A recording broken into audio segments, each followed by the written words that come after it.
set the ground game here.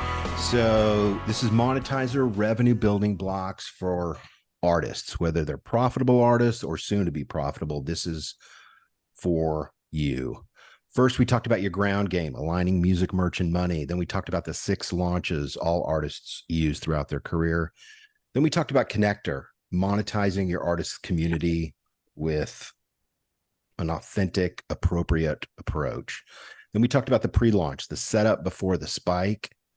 And last week we talked about Productizer, how to build out a product suite that people are excited about. And this week we're talking about owning your pipes, how to steer your career with a little less mythology and a little more results, I'll say. So let's kind of set our mind in the right direction here as we think about head, hands, and heart. There's 2 things that are true here. And we say this within Hacking Music a lot, and it's this: if you're sitting around waiting for someone to give you a budget, you're being left behind. That's true. And the second thing that's true is you'll never be good enough. You just get sick and tired of waiting around. So as artists are becoming their label and having to manage the back office stuff, both these are true. Sitting around waiting for the cavalry to come, you're going to be left behind, and you never get good enough. You just get sick and tired of waiting around. So that kind of puts us in the right headspace here. And this is kind of the goal for this mod. What I want everybody in the community to achieve from this is artists have been taken advantage of for years. Back in the old blues days, Robert Johnson, sold out, and it happens. It's not just blues guys getting taken advantage of. It's current artists who believe some low resolution, some mythology stuff that really damages them, their music, and their career. So Robert Johnson, he got sold out to the devil is the story. Yeah, which is it's kind of the classic tale. Whether you sign a bad deal to a publisher or sign a bad deal to a record label or get taken advantage of, if you don't own your pipes and understand your pipes and have some tools to steer your career, you're kind of doing what Robert Johnson did. So that's what I want us to achieve from this, is say, look, you can manage this, you can understand it. Again, you don't have to be an expert in e-commerce, but you do have to understand the blocking and tackling of what's happening and why it's happening. So that's kind of where we're going today. And this came out of a conversation recently, and I just want to kind of put a bow on it here. We want to beware of people who tell you music shouldn't be about money. This has been happening for years. Robert Johnson fell for it. Rock artists fall for it. Country singer-songwriter, all artists fall for it. They believe the cavalry's coming, right? So the person says, artists shouldn't think about money. They should just focus on the music, right? And it's kind of insulting. They pat you on the head and say, now go away and just you write your pretty songs and someone else will take care of the adult work, right? And it's insulting, right? And one day you'll get that big record advance. Maybe your Prince will come and save you. And it didn't work well for, the Disney princesses. And it certainly doesn't work well for artists. So if you run across this, if somebody says, man, just focus on the music and the universe will align with what you're doing, I want you to run as fast as you can from those people. Back in the day, they usually say, well, I'm on the business side or I'm on the music side. And that's a tell if somebody's operating from this mindset of that Robert Johnson fell victim to. Now everything is connected. Content and platform are integrated. Music is connected to the business and the business is connected to the music. So Chris, have you run across anybody who's, Actually, I And was just going to say, I don't know of a single extremely successful artist who does not pay attention to the money. yeah, And I know that for a fact, between doing merch and all my buddies in the merch world and stuff, that's their uh, business. That's what yeah, they track. at the end of the night, the artist is almost always shooting them a text saying, "Hey, how do we do tonight in merch?" Yep, Even though like they know they're doing thousands upon thousands of dollars, they still want to know what the numbers were. Um, absolutely. yeah, I mean, everybody, obviously everyone knows, Gene Simmons and Paul Stanley pay attention to money, but I mean, Nikki Sixx, Sammy Hagar. I mean, I know for a fact that those guys, are always in touch with what's going on with their numbers and money and stuff.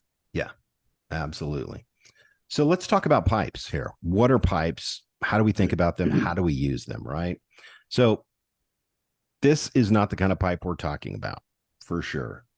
Our pipes are more like this. Okay. Something's going into it and something's coming out of it.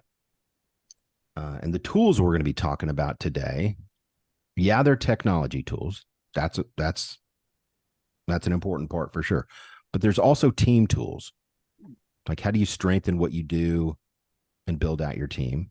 And then there's also some mental tools. Okay. So technology tools, team tools, and mindset tools.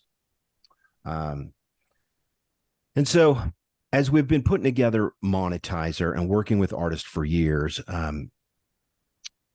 we came across a different way of thinking about it. And we said, what if the best way to grow artists wasn't the big record advance, or on the opposite end of the spectrum, to avoid money completely and just sit on a stool and sing your songs, right? Hope is a strategy kind of approach. Can I interject one little thing real quick? Absolutely. Yeah. When you said big record advance, Yep. keyword being advance, artists also, I think nowadays more kind of starting to understand this, but a lot still don't. That all that is basically a loan that you don't see a dime until you've paid back that advance. That's why it's called an advance. So if a record label were to say give you $50,000, you're not going to see any money till that's money's been paid back to them. 100%. And what's even worse, Chris, is once you pay it back, you don't get the IP back. Right. So it's Yeah. a loan that technically can never be repaid. Right. It's really a bait and switch and a bad business. I mean, it's awesome for the legacy record companies back in the Robert Johnson days and the record label days, but now it's like, you mean I'm going to pay back the loan and I don't own the thing that I created? I mean, it's horrible. Yeah. I mean, look at Taylor Swift with her rights. Yep. She was trying to get her rights back. And I mean, God, obviously she made tons of money. So Yeah. so it pretty much is like Robert Johnson selling his soul to the devil. Right. So it's a different way of looking at it. So instead of the big advance or avoiding music completely, maybe there's a better way to help artists learn to sell. And that's what we're doing within the community, within Monetizr, and doing it without adding 2 years of learning curves, without adding SaaS fees, without upfront even manufacturing costs. So they kind of pay for themselves within Monetizr, and doing it within a social media process that we've been using for 8 years. And it really does kind of work like gravity. It's kind of a natural law. And this process is led by a dedicated launch manager. So if you're an artist who gets this and can run with it, that's fantastic. We have a lot of people in the community who are built like that. But the other side of the artist brain is like, hey, I need some help with this. I get it, but I just don't want to drive it, every day. I want to get back to being an artist. So the launch manager loves sales, data, and revenue. So they're able to really help drive what the artist is doing. So that's kind of baked into this whole process of giving the artist options. You could take it and run with it, self-serve model, or if you need help, the launch manager can drive the bus for you.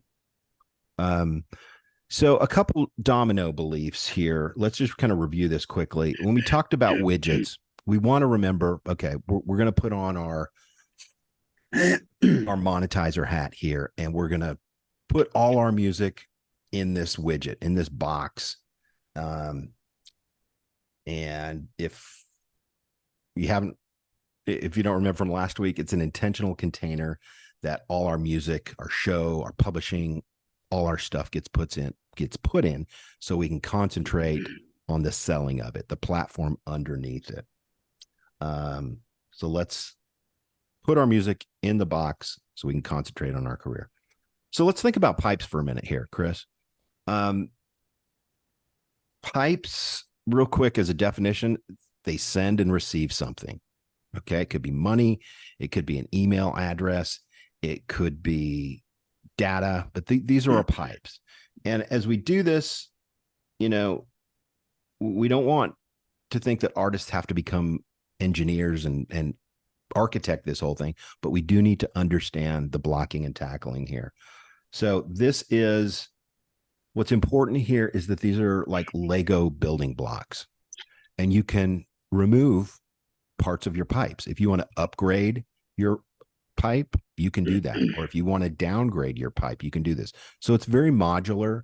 And as your career builds, for a developing artist, their pipes are going to be different. For a deploying artist, their pipes are going to be built a little stronger, a little more sophisticated. And as a dominating artist, your pipes are going to be significant, we'll say. Okay. So a couple different pipe types. There is the customer capture list pipe. There's the purchase payment pipe. Again, these can change. You can move these in and out as needed, but let's kind of bucket them for our purposes today. There's the messaging and promo pipe. And we're going to look at some things in Shopify that do this in a very interesting way. There's traffic pipes. How do you get eyeballs, right? There's a really fun part is getting paid. Your payout pipes. Those for developing artists will be different than Gene Simmons or the Rolling Stones. There's at event pipes, like Chris, we were talking earlier, our Square stuff, right? Right. There's manufacturing pipes, there's print on demand, there's traditional manufacturing, and that'll change throughout your career. So those are, and then lastly, there's fulfillment and delivery, like how you ship and send. Those are our